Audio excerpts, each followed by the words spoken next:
Hi everyone, welcome to Maximum Attack Rallying, and as promised, something different as we wait for the 2025 season to kick off. I wanted to get into some other areas of the sport now there's not as much news going on, and one of those is cars. I am a big car guy, and the stars of the show when it comes to rallying are the cars for me. I absolutely adore them, and long before I was a YouTube video maker and article writer, I was an engineer. I've been lucky enough to be involved in all sorts of things, right from building my own cars, like that one behind me, the yellow Escort, right up to being involved in projects for F1 and sports car racing. So I love that side of it. I love the engineering side of it, and I just love the technology and the care and attention that goes into the cars, and even the superfluous stuff that we all love, you know, how they look, how they sound and all that. So in this video, I thought I would put some of that to use, and I wanted to share with you some tips and some of my experience when it comes to building cars,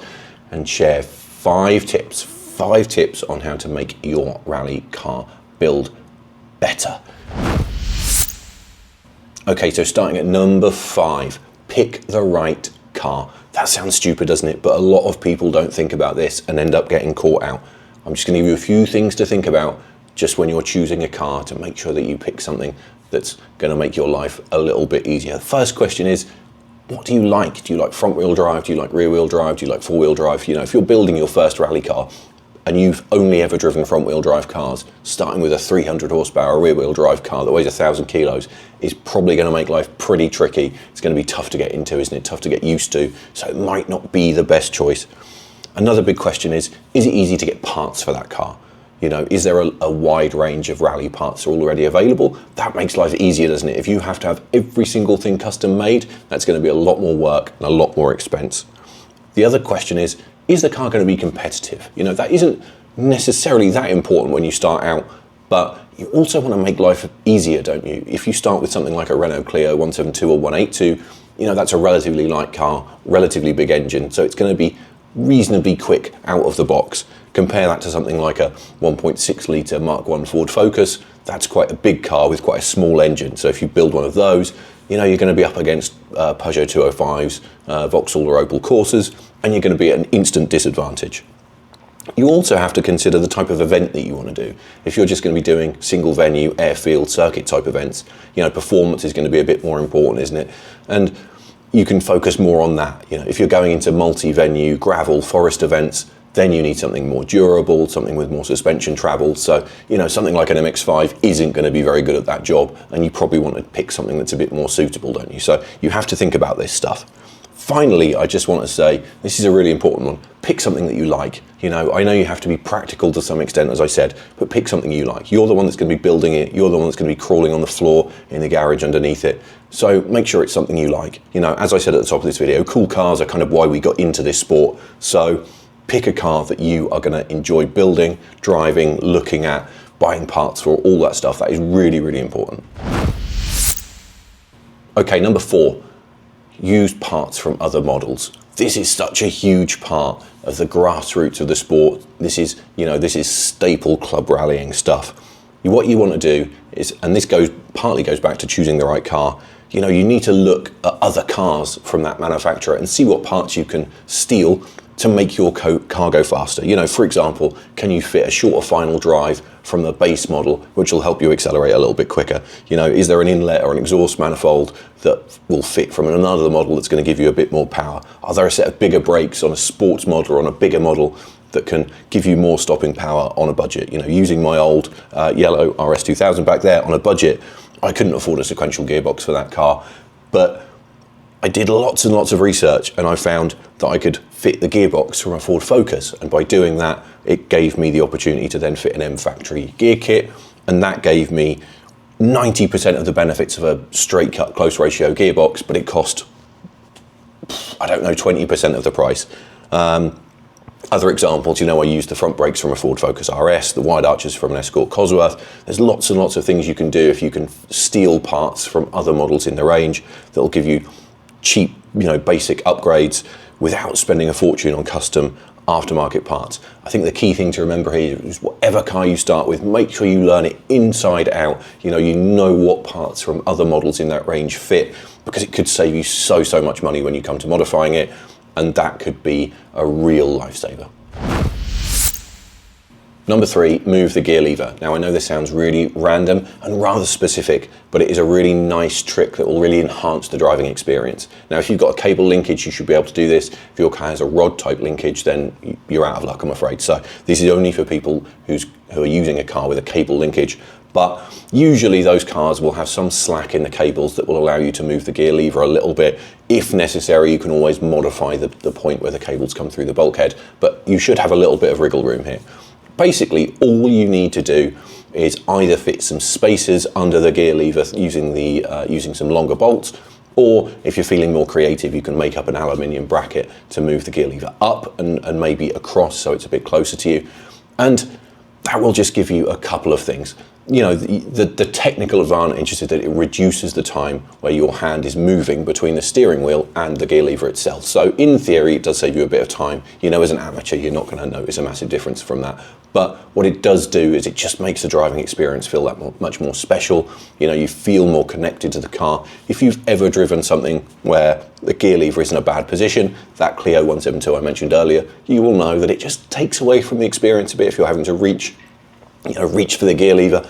By doing this, you can get your seating position perfect, get everything where you want to get the controls in just the right spot, and it makes it feel so much better, and it makes it feel a bit more like a proper race car. So definitely worth considering, and it is a relatively easy thing to do. Number 2, look at how the professionals do it. Now, when I bought my yellow RS2000, that had already been turned into a rally car, and it had been through a few owners. You know, it had lots of things done to it over the years. Some of them were absolutely fine, but others were kind of scrappy and inefficient. You know, you could tell that it had been done using whatever materials were lying around, and they just hadn't been the level of thought put into it that I would have liked to have seen. You know, one example of that is the rear towing eye had been relocated to the middle, and they must have used 2 meters of 1.5 inch steel box section. And just think how much weight that added to the car that was just totally unnecessary. And that impacts performance. So just before you start cutting and welding, just spend some time, look at pictures of professionally built cars, look at pictures of WRC cars, of Rally 4 cars, Rally 2 cars. Look at how they mount things, you know, how they make brackets, what materials they use. You know, steel is cheap and easily available, but it's also heavy. You know, you have to think, would aluminium do the same job? If you're just mounting something, you know, something small, does it need to be on a big heavy steel bracket, or could it just be on a small aluminium bracket, or maybe even a plastic bracket? If you're feeling really creative, could you use a 3D printed bracket? You know, the car needs to be safe. Obviously things need to be secured, but it's a car, it's not a tank. You know, you don't need to use massive pieces of steel for everything. You know, as amateurs, you know, we can't build cars using all of the same fancy materials and processes that M Sport or Toyota use.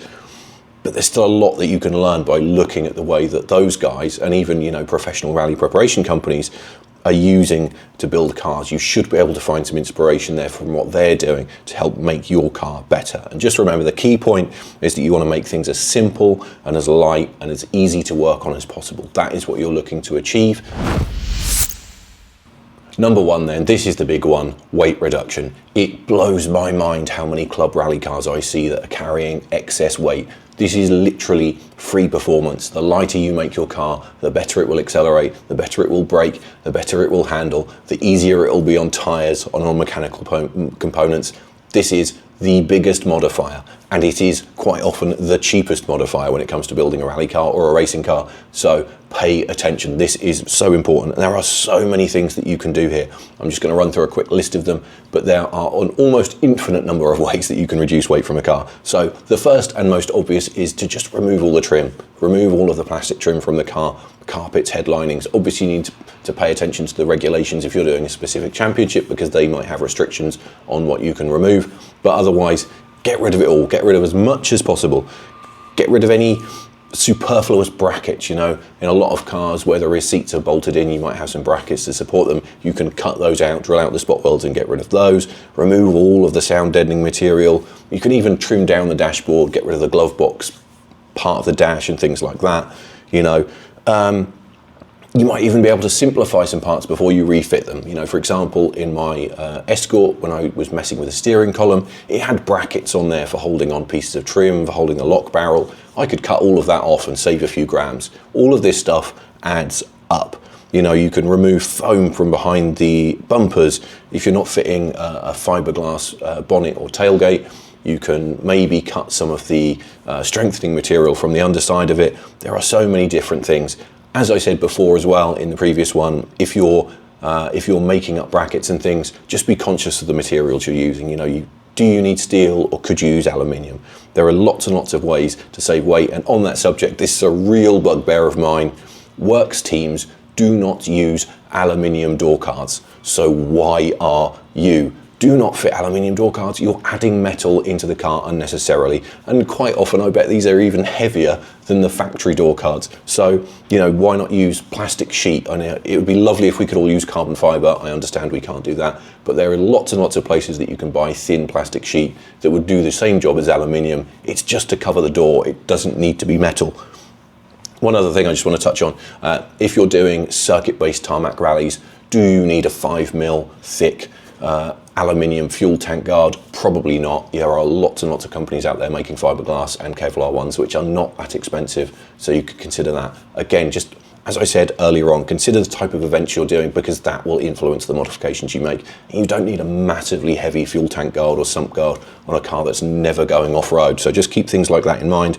Also worth keeping in mind, don't cut so much material out of the car that you make it dangerous. We want to make the car lighter, but it does have to remain safe. That is a really important one. And just remember, weight is your enemy. You know, anything you can do to make the car lighter while still remaining safe will help to make the car faster. And usually a lot of this stuff is free performance, and we all like that. Even if you do end up spending some money on lightweight body parts, you know, fiberglass bonnets, carbon bonnets, that sort of thing, this is the most cost-effective, one of the most cost-effective things you can do to improve performance. So weight reduction is number one, the most important thing. So there we have it, 5 simple, affordable ways to make your rally car better on a budget. I hope you found that useful. If you have any ideas that I've missed, do share them in the comments below. Hopefully it will help anyone else that is watching this as they embark on their own car building journey. And also, if you would like to see any other videos during this winter period about any other specific subjects, do let me know in the comments. As always, do please like, comment, subscribe. I do appreciate you all getting involved. It's really great getting involved in discussions with you, and do check me out on socials as well. Other than that, I'll just give you a quick reminder to check out the Maximum Attack Rallying merch store and do a buy on there. We've got lots and lots of nice things for you to look at, and I will see you again next time.